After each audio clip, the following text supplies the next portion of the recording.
Welcome to the World of Eora, a news and lore podcast about Pillars of Eternity and Avowed. I'm your host, Eric, aka Gingerino. Thank you so much for joining me as we dive into the history, lore, and game mechanics for the worlds that Obsidian has created for us.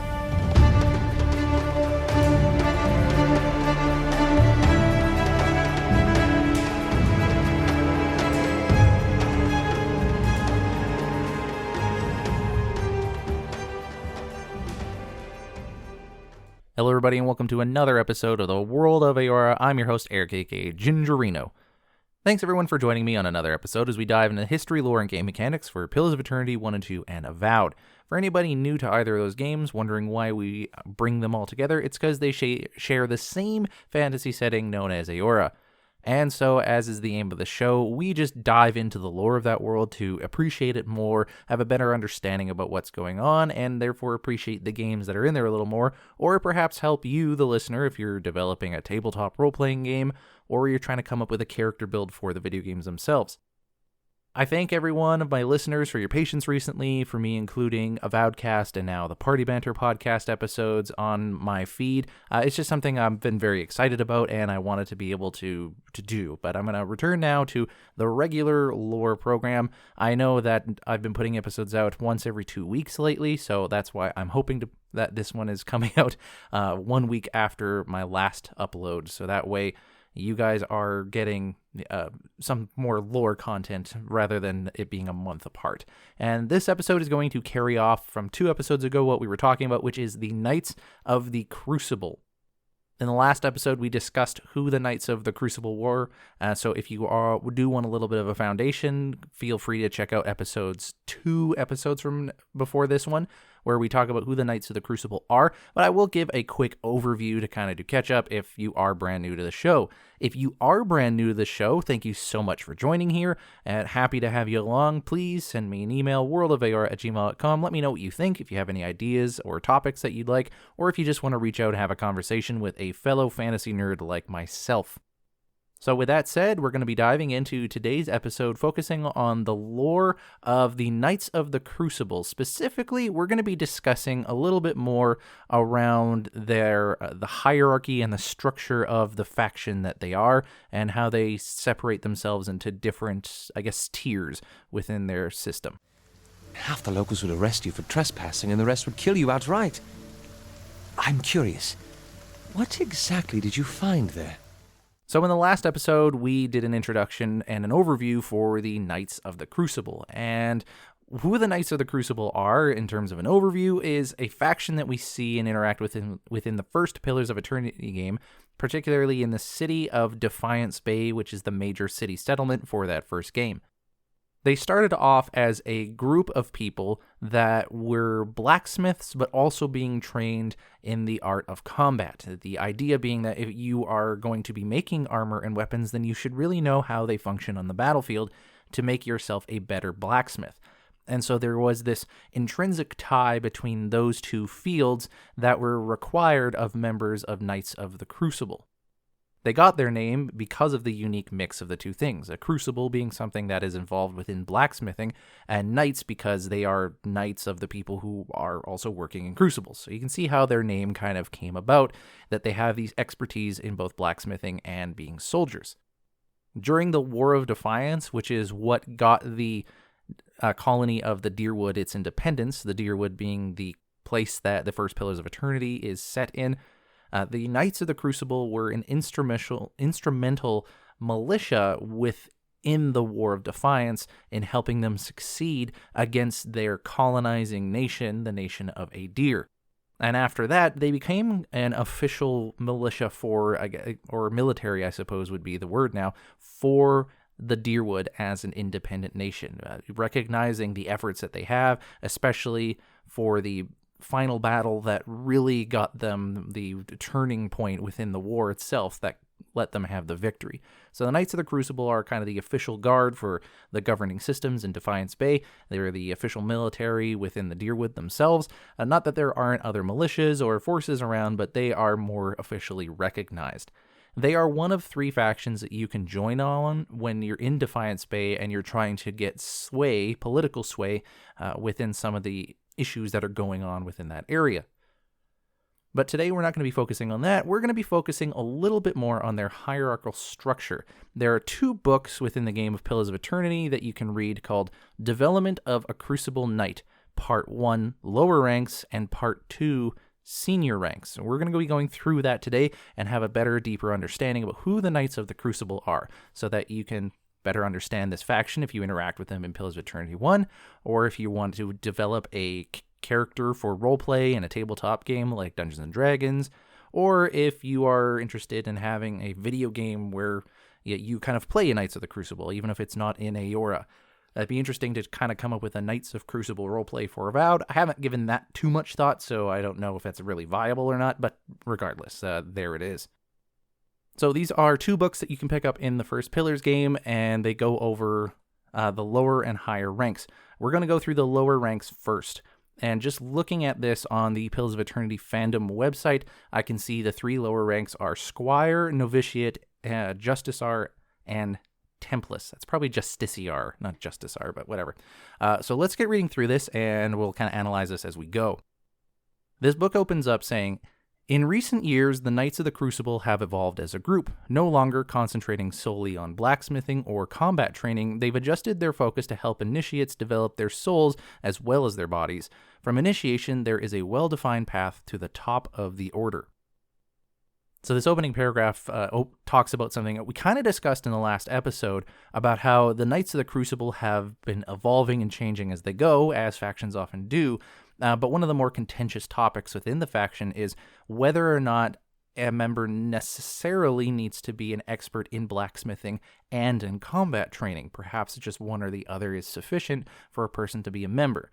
And my guess, just looking at this and also knowing what I know from the game itself, it's going to probably be that when you join in the Knights of the Crucible, you're going to specialize in one or the other, and maybe you have to have some sort of like passable level of knowledge or competency on the other side.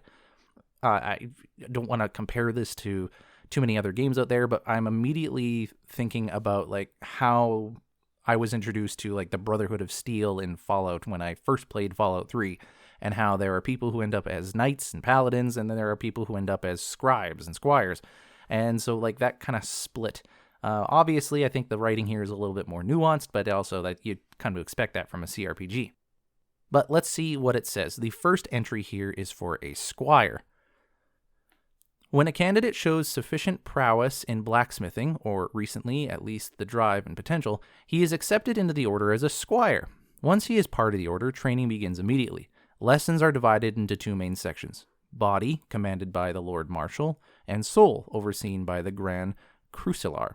At this point in their progress, the only uniform the squires allowed is a simple cloth uniform displaying the knight's colors. So it seems at this point, your entry level, you're considered a squire, and your training is focused on both aspects of the Knights of the Crucible, body and soul. It doesn't mention anything about blacksmithing versus being a soldier, just body versus soul. After squire, you move into novitiate, and novitiate says, after sufficient training, each squire is given a 3-part test. He must repair a broken piece of armor, he must recite the Canticles of Aedyr from memory, and he must be able to land a blow on a novitiate in combat. If he succeeds at all 3 of these tasks, he is promoted to the position of novitiate. At this point, he is given his first official piece of Crucible armor, a brigandine. His training now doubles as only the most valiant of candidates make it through to the next level. So here we see something I would say not too surprising in the way it's categorized. A squire moves up into novitiate once they've shown a level of proficiency in both blacksmithing and combat, as well as an adherence to Aedyr theology, being able to kind of memorize the basic principles. Now, for those not familiar, Aedyr is one of the deities of this world. He is the deity, the patron god of hard work and physical labor, if you will, god of the forge, god of trades and labor, and very sensible deity for the Knights of the Crucible to choose as their patron god for their faction, because he is, well, god of the forge, so that explains one half of their other side. And he also, I think, is connected with hard work and resilience, which could very well be transferred into the combat side, even though that usually falls more into the purview of Magrin. But yeah, Aedyr makes a very sensible choice for the Knights of the Crucible. And his canticles, as it's said here, or the affirmations that you can read about in one of his, I guess you would call it a religious textbook, is very well laid out into like 9 axioms, or 9 things that you believe as an Aedyr follower. And so that would be, it's very clear-cut and very appropriate for the Knights of the Crucible. I've done an episode on Aedyr. If you're interested in learning more, feel free to check out that episode. But now, as a novitiate, they have been given Crucible armor, and they are now, obviously more higher up in ranks, and there's a level of, I guess you could say, success and accolade that comes with that, but their training also increases, likely to weed out the people that cannot continue on or climb higher within the ranks, because people rarely make it through to the next level, or at least only the most valiant of candidates, as it says here, make it through the next level, which is labeled as Justiciar and Templars, and I think this is where we might start to see a splitting of where members of the Knights of the Crucible can go. When a novitiate shows he is ready, which is decided by his teachers and trainers, he must make a decision. His training and advancement from this point will focus on one of 2 disciplines, body or soul. Novitiates that choose body continue military training as a Justiciar under the Lord Marshal. Novitiates that choose soul are given clerical training as a Templars under the Grand Crucilar. Justiciar or Templars, the newly appointed, is taken through the Ritual of the Arm. He is given his plate armor and symbol of Aedyr. He is then taken to the Smith's Forge, named after Aedyr, and is tasked with forging a small nail out of iron. He affixes this nail to his armor under Aedyr's symbol and will wear it for the rest of his life as a Knight of the Crucible. At this point, the Knight's training is fixed. If he chose body, that is the path he is on until the end of his days. If he chose soul, there is no deviating from that course. That is why the choice is only presented after he has been through many months of training. So as I predicted, they kind of do a split here between Justiciar and Templars, one focusing on body, one focusing on soul. Where I was kind of surprised is how it splits off between combat and military training as a Justiciar, or it goes into more clerical training as a Templars. And it doesn't specifically mention forge training here, like being a blacksmith, which kind of matches up what we talked about in the last episode, how people who are entering into the Knights of the Crucible no longer have to be blacksmiths. They are more expected to become soldiers, which is an interesting reversal of how this entire faction was formed in the first place, where it was founded by people who were blacksmiths that wanted to focus on being able to be proficient in combat so that they could be better blacksmiths. And so things are kind of reversed at this point, but they still have the same identity. They go through something called the Ritual of the Arm, and it's capitalized, so you know it's an important ritual. And this is just where you take a forged nail out of iron and you fix it under the armor of Aedyr's symbol. And this is something I discussed in the last episode of how this is significant to Aedyr himself, who is named the Iron Arm, and so there is a piece of iron affixed to your armor to represent that allegiance to the god of Aedyr. The fact that this choice is permanent, I find to be an interesting one. Like the fact that there's no sort of backtracking or there's no sort of cross training. I'm not sure what the purpose of that choice is there. Perhaps trusting in your advisors and in the precepts of Aedyr that you are to find your place and learn and be competent within it, or that you are to be dedicated and devoted to one trade and one trade only so that you can master it as proficiently as possible. You could see that there is some sort of perhaps theological justification for it. I still am, personally a little skeptical or critical of that, but that is how they are developed. And that concludes the reading of part 1, developing the lower ranks of the Knights of the Crucible. We talked about how people enter into the Knights of the Crucible, how they move up within the Knights of the Crucible, and then split off to either focus on body or soul. And so they've kind of now begun at the beginning again, where you're a squire, you're focusing on both things, and then you grow within the system. You now begin as a Justiciar or Templars focusing on one or the other. So it's almost like you're a squire again, in the sense that you're starting on these new branched paths. And now we're going to move up towards the senior ranks, which we find in part 2 of this book series within the game. If you find your trail has run cold, come to me with whatever you have. There is much I may be able to do for you.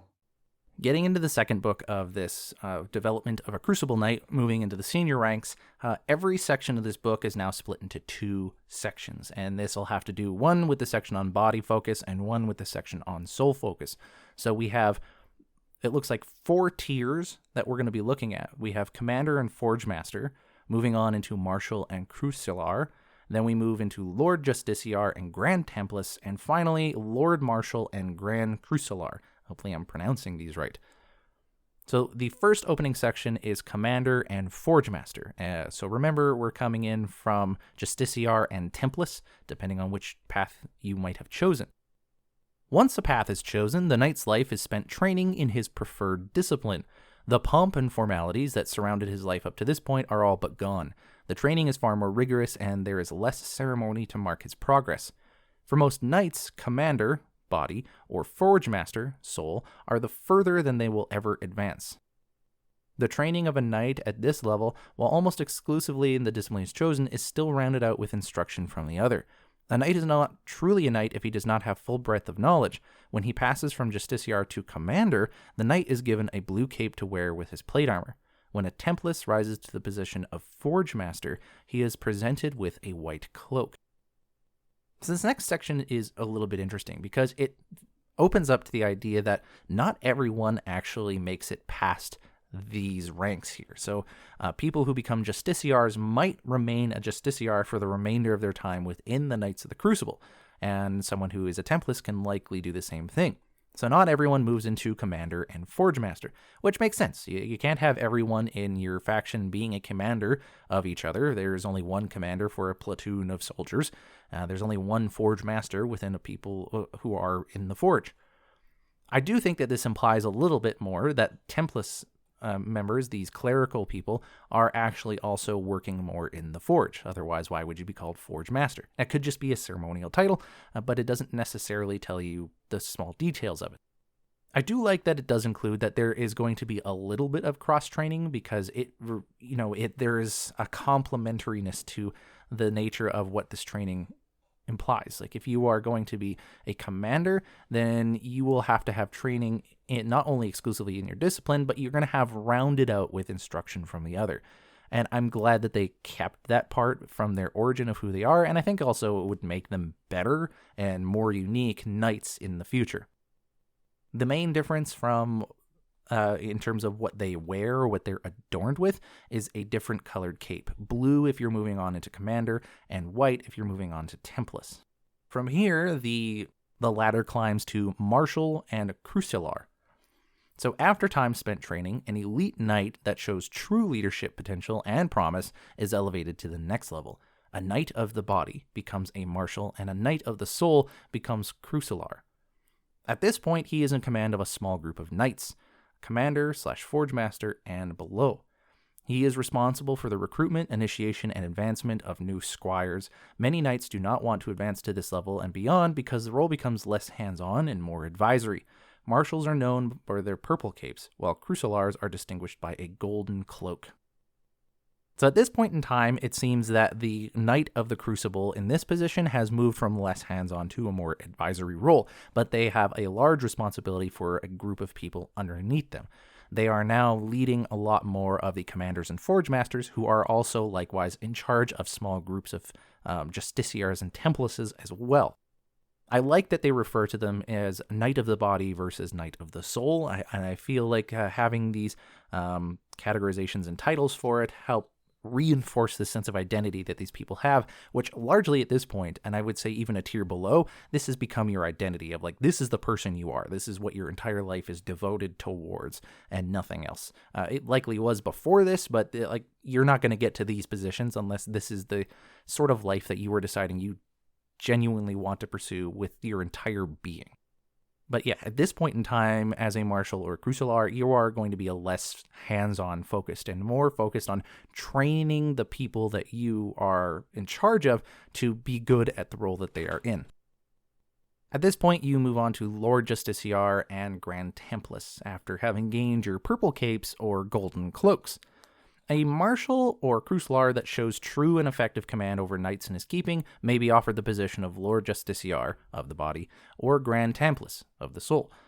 Truly a command position, a knight that accepts one of these roles will be removed from the front lines, and because of this, it is only the most dedicated leaders that take these positions. It feels like at this point in time, the Knights of the Crucible, they largely pull further and further away from the front lines because they are most useful within the war rooms, talking amongst, other generals, if you will. And it also seems pretty much like at this point, it's straightforward in terms of the lore, like where it's going. It's split between body and soul, and it moves on from there. One thing that I kind of was hoping they would elucidate a little bit more in these books was the process by which people are adjudicated into how they move forward within the ranks or are even accepted as squires in the beginning. Because I know that as part of the entry process, you have to have your past life looked into to make sure that there is a level of purity that your past lives had. There are some groups of people that want to know whether or not your past lives of your soul have been miscreant or something of the more corrupted nature. And that's important for these people who want to have the most pure individuals or the most focused or disciplined individuals in these high-ranking places. And that brings us to the height of the hierarchy within the Knights of the Crucible, which is the Lord Marshal and Grand Crucilar. There is not a single knight that oversees the entire group. This responsibility is split between Lord Marshal and Lord Crucilar. Any knight that advances to this position does so only with the support of the knights as a whole. He must be nominated and selected by a majority of the knights. Once in position, he is there for life. The Lord Marshal or Lord Crucilar may step down from his post if he so chooses, but that is only to retire from the life of a knight. The stress and responsibility of this position is such that many refuse it, even if they are capable of handling it. Lord Marshals and Crucilars are well known and generally respected throughout the land, not just within the knights. I think this just gives a little bit more flavor than the last couple tiers have gone about what the Knights of the Crucible are to the people as a whole. They have to be nominated and voted in by the entirety of the Knights of the Crucible. So talking about how these people affect and interact with the people they're around. And it also includes here, though, that they are generally favored by the society that they are within. And I like bringing back that idea about these factions to a more grounded level, because I think it's, especially for people like myself, especially if we're creating faction groups in our mind or we're thinking about building characters in our mind, it's easy to forget that these are people within a society that perform a function and that reputation matters. I generally like, in my mind, or ideals, pushing back against hierarchical systems like this, but I understand how they come about. I understand why there is almost a need for clout or a positive reputation, especially if you're going to be put in such a position of power and authority like these people are in regards to being the official military of this entire area. You want people who are in these positions to have a level of reproach. And so I kind of get that. And in a sense, I almost support it. Like, that's what I would want. Even if, I have a little bit of a pushback against it in terms of having these structures within these things. But it's important, I suppose, to know who's in what position and for what reasons and why they are doing what they're doing. But that is everything for today's lore. Thanks, everyone, for listening to it, and we're going to close out the episode now. The only thing I will bring up is that I really like the Knights of the Crucible in kind of I'm not sure how to say this, like an overarching way. Like, when I played Pillars of Eternity 1, I found them to be the least interesting of the three options for which faction that you can join, but they were also the most accessible, I found. And so I did end up joining them on my first playthrough because they were kind of the first and best option in that sense. But I've always found the faction kind of boring at the outset. Like, oh yeah, they're just knights and they forge stuff and they split between mind and body, or I guess body and soul. And, I didn't really find them nearly as interesting. And going through these ranks and going through their history, I find a little more interesting. I find that the nuance of why and who and what they are as a group and as individuals are interesting, especially in context of them helping win the war that led to the independence for the Dyrwood. I'm still not entirely sold on them as like the most interesting faction in the game, but when I stop to consider how would I roleplay as a Knight of the Crucible at a tabletop game, or if I wanted to kind of make one in Avowed, then all of a sudden they become a little bit more fun to play around with. what kind of person follows the ideals of Abaddon, which is a very interesting question to ask, especially from someone with my perspective who likes to focus on theology and how people actively live out their theology. It's interesting to see that, and especially when you start to consider that a person who especially gets to the higher ranks within the Knights of the Crucible are wholly dedicated, like WHOLLY, wholly dedicated to this life. This is who they are, this is what they are, this is what they do. And what kind of person is that? What kind of thought processes do they have? What ways do they think? Are they completely sold on this hierarchical system, or do they question it at times? Are they able to question it at times? Would they even get that far up the ranks if they were? These are the kind of questions I like to ask.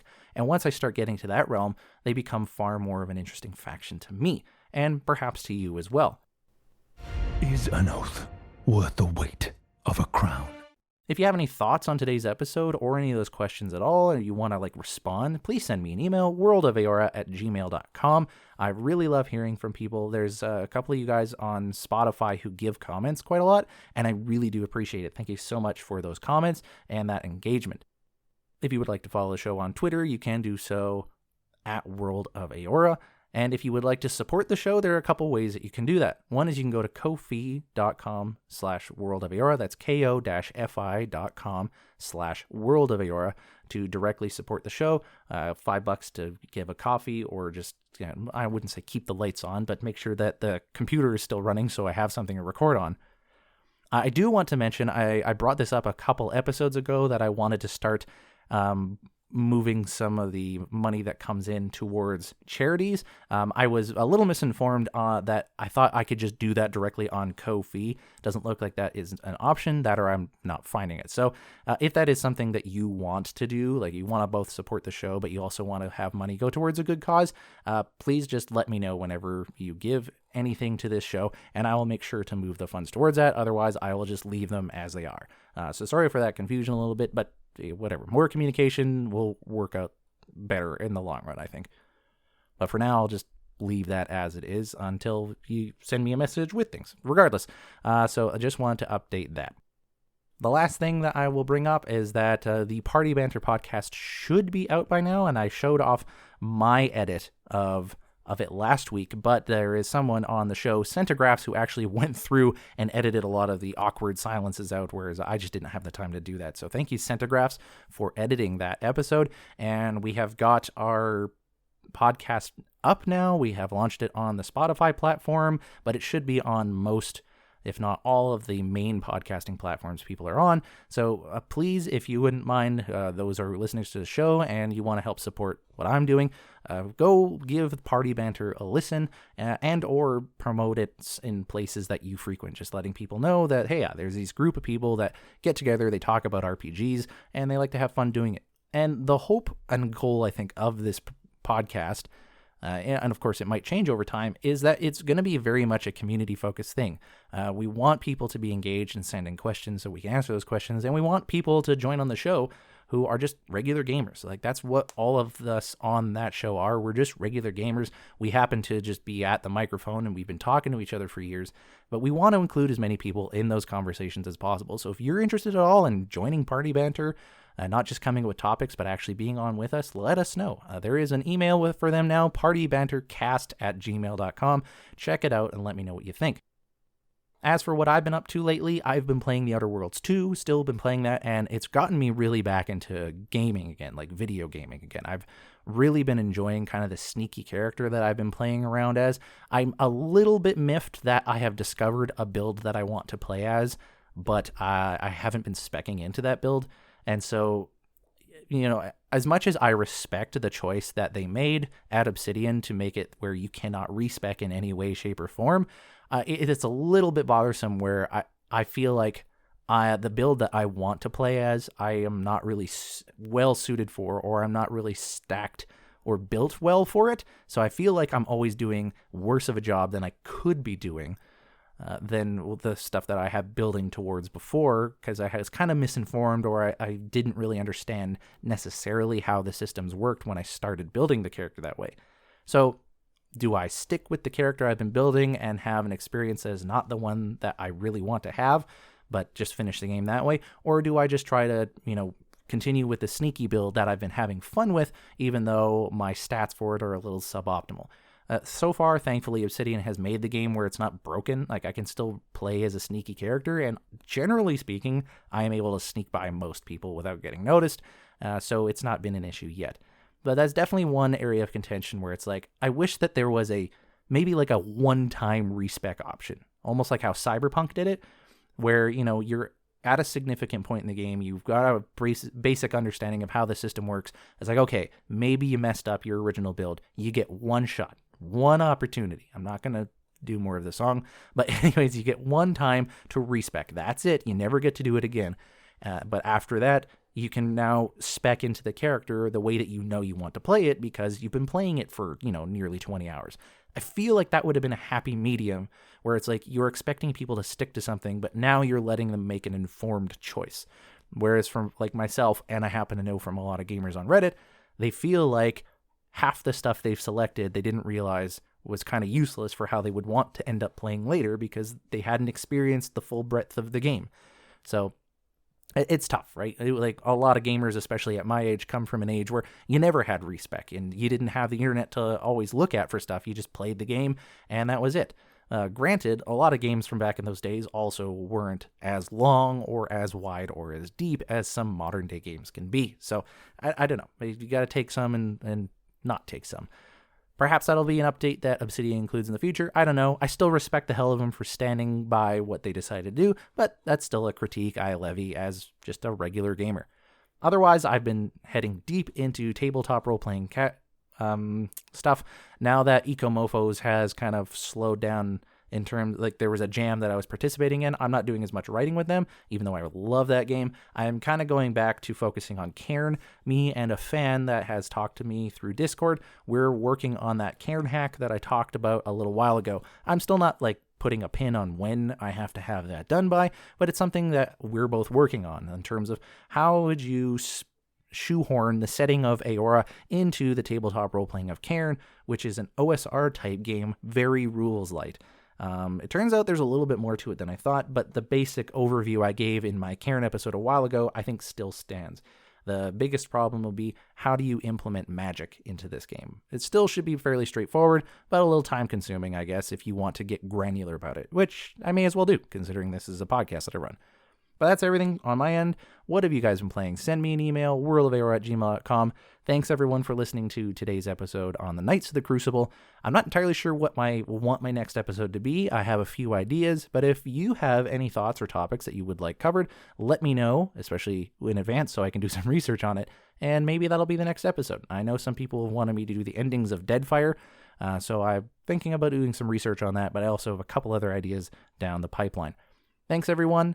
This has been the most recent episode of World of Eora. I'm your host, Eric, and I will see you guys next time.